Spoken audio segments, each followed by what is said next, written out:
Speaker साहब,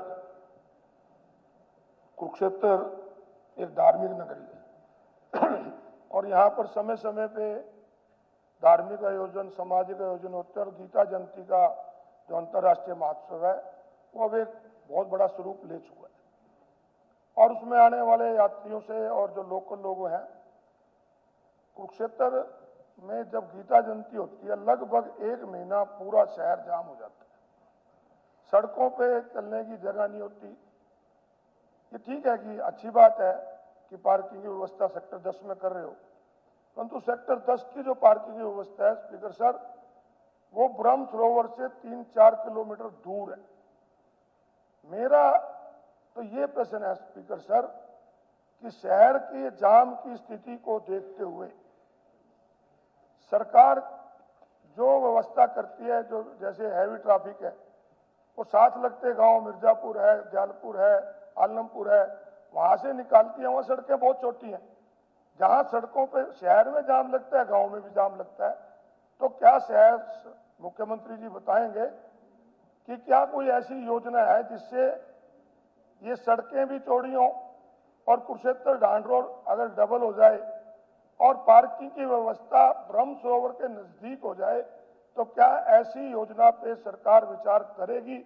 और कुरुक्षेत्र की जो मेन बात है, एक बाईपास, इसका सबसे बड़ा हल तो है बाईपास, परंतु जब तक बाईपास नहीं बनता तो क्या इन सड़कों को चौड़ा करना और ब्रह्म सरोवर के नजदीक पार्किंग को बनाने की सरकार की कोई योजना विचाराधीन है या नहीं? ये मुख्यमंत्री से मैं कहता हूं।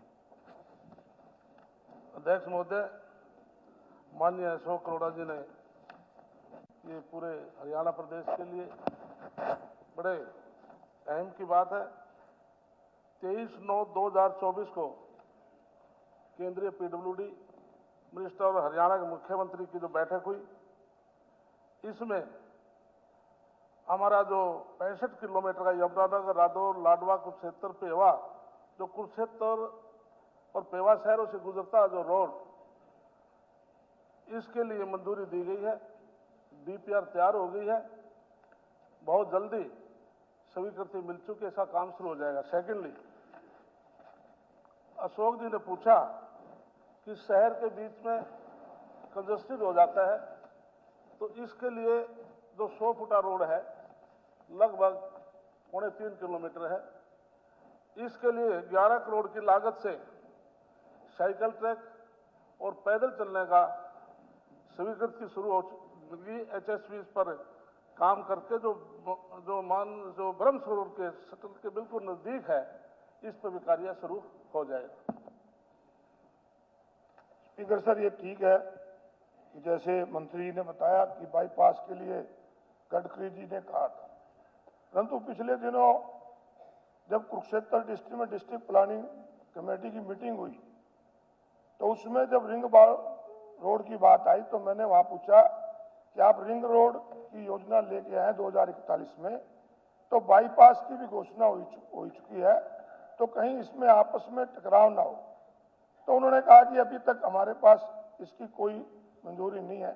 तो मेरा ये कहना है कि बाईपास जब तक ठीक है बनना चाहिए, अच्छी बात है, हम तो कहते हैं कि बाईपास बने और मुख्यमंत्री से उम्मीद भी कुरुक्षेत्र के रखते हैं क्योंकि सीएम सिटी है, सीएम सिटी में बनेगा तो अच्छी बात है, हमें भी मुख्यमंत्री के पैदा हो।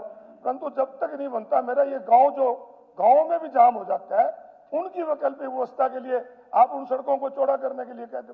जी मंत्री।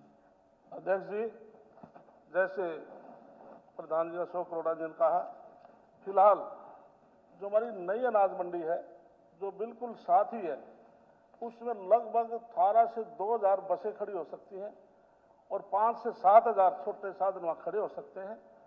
इसलिए अब की बार जो जयंती मनाई गई उसमें किसी प्रकार की कोई यातायात आने जाने में कोई दिक्कत नहीं आई। तो जैसे प्रधान जी ने कहा कि समय समय पर मीटिंग होती रहती है, तो इसलिए निश्चित तौर से कुरुक्षेत्र हमारे सब के लिए, पूरे हाउस के लिए सम्मानित स्थल है, तो किसी प्रकार की दिक्कत नहीं होनी चाहिए। आपको तो प्रधान जी कह रहे हैं, आपको तो वो प्रधान जी भी कह रहे हैं।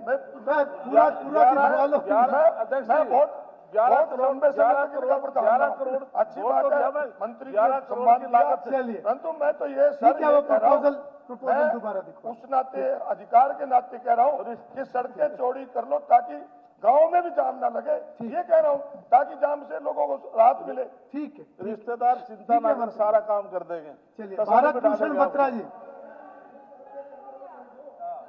भारत भूषण जी, हाँ जी, स्पीकर सर 31।